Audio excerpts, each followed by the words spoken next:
Trump says a deal is close. Iran says that's not true, and the fallout is already hitting Americans. Good morning. I am Olivia Harper. Welcome to your daily news briefing, where we break down the biggest stories shaping the United States and the world. Trump claims Iran talks, but Tehran denies President Trump announced that Vice President J.D. Vance and Secretary of State Marco Rubio are personally leading negotiations with Iran. Trump called a deal in sight. An Iranian source told CNN that Tehran is willing to listen to what it called sustainable proposals to end the war. Iran's government is telling a different story. Iranian officials pushed back on Trump's claim, with Iran's foreign ministry denying Tehran was even in talks with the U.S., so who do you believe? Right now, genuinely unclear.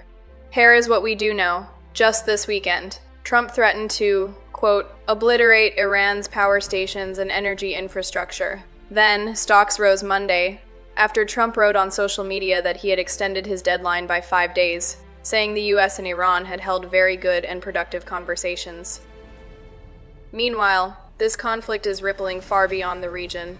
The Philippines declared a state of national emergency, warning of imminent danger to its energy supply, as the closure of the Strait of Hormuz drives up oil prices and disrupts supply chains. And around 1,000 U.S. soldiers from the Army, S-82nd Airborne Division, are expected to deploy to the Middle East in the coming days.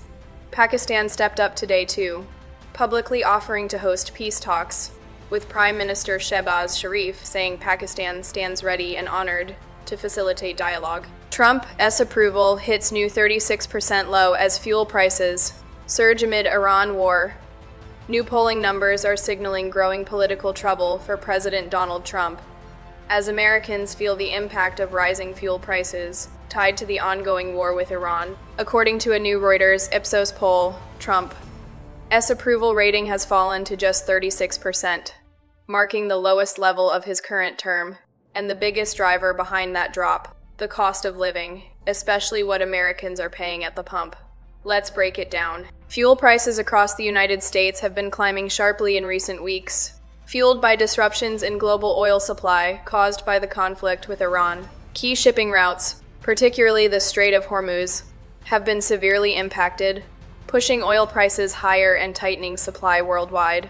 As a result, gas prices in the U.S. are now approaching, and in some areas exceeding, levels not seen in months, putting pressure on household budgets and raising concerns about inflation. And Americans are noticing. The Reuters Ipsos poll shows a majority of Americans disapprove of how Trump is handling fuel prices and the broader economic impact of the war. Many respondents say the rising cost of gas is directly affecting their daily lives, from commuting to basic expenses.